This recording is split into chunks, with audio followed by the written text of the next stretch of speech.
नमाज जो है कहीं भी माफ नहीं, किसी सूरत में माफ, इल्ला ये कि आप पागल हो जाए, आपका जहन माऊफ हो जाए, फिर नमाज माफ है। या आप बच्चे हैं, छोटे हैं, बालिग नहीं हुए, नमाज माफ है।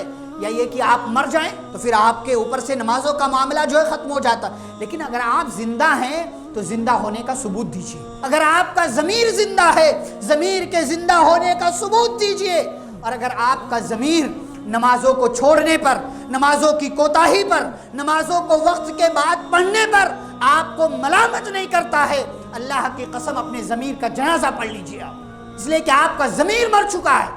अल्लाह ने आपको पैदा किया, सुबह उठने के बाद अल्लाह शर्त नहीं लगाता कि फजर की नमाज पढ़ोगे तभी रोज़ी मिलेगी, फजर की नमाज पढ़ोगे तभी जो है खाना मिलेगा, फजर की नमाज पढ़ोगे तभी रोटी मिलेगी, फजर की नमाज पढ़ोगे तभी सेहत मिलेगी। अल्लाह ने वादा नहीं किया है, लेकिन अल्लाह की रहमत देखिए कि अल्लाह फिर भी नवाज रहा है।